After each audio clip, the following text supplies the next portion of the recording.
नमस्कार, मैं निधि और आप देख रहे हैं ट्रेंडिंग बिहार।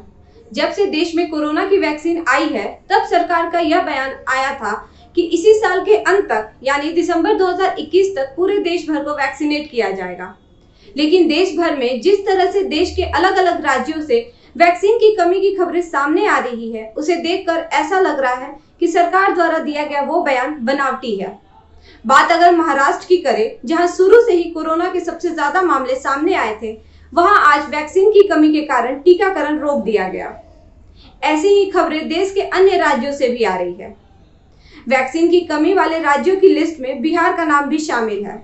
वहीं बिहार, जो एक समय में सबसे ज्यादा वैक्सीनेशन के मामले में अपना रिकॉर्ड दर्ज करा चुका है, अब वहां भी वैक्सीन की कमी देखने और सुनने को मिल रही है। तो आइए जानते हैं बिहार में बढ़ रहे वैक्सीन की कमी को विस्तार से। बिहार में टीकाकरण अभियान में तेजी आए, इसके लिए नीतीश सरकार ने जागरूकता अभियान चलाए। सैकड़ों की संख्या में बिहार के ग्रामीण तथा शहर के गली मोहल्लों में टीका एक्सप्रेस भी चलाए गए, जिससे राज्य भर में टीका अभियान में तेजी आई।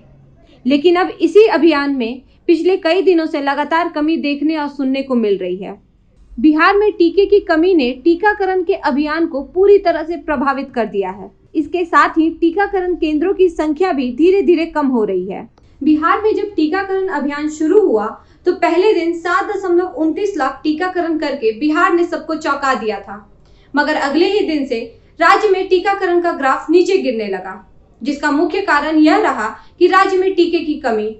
महाअभियान के तहत बिहार में 6 महीने में 6 करोड़ लोगों को टीकाकरण करने का लक्ष्य रखा गया और इस लक्ष्य को पाने के लिए हर रोज 3.30 लाख लोगों को औसत से टीकाकरण करना होगा। मगर बिहार द्वारा मंगवाए जाने वाले टीके का कोटा खत्म होने के बाद टीकाकरण की रफ्तार बिल्कुल मंद हो गई है। टीकाकरण की रफ्तार में 1 जुलाई से सुधार होने की संभावना थी, लेकिन बिहार में कोरोना के टीके की कमी का असर फिर टीकाकरण अभियान पर दिखने लगा है। कोविन पोर्टल से मिली जानकारी के अनुसार बिहार में लगातार कोविड वैक्सीनेशन में कमी देखने को मिल रही है। राज्य के कई जिलों में पिछले दिनों 100 से कम वैक्सीन की डोज लोगों को दी गई, तो कई जिलों में 0 बट्टा सन्नाटा रहा। जिस तरह से देश सहित बिहार में वैक्सीन की कमी का दर रोज देखा जा रहा है, उसे देखकर ऐसा लगता है कि नीतीश कुमार का सपना टीकाकरण अभियान के जरिए 6 महीने में 6 करोड़ लोगों को टीका देना साकार नहीं हो पाएगा। इस वीडियो में यहीं तक। अन्य खबरों के लिए देखते रहें ट्रेंडिंग बिहार। धन्यवाद।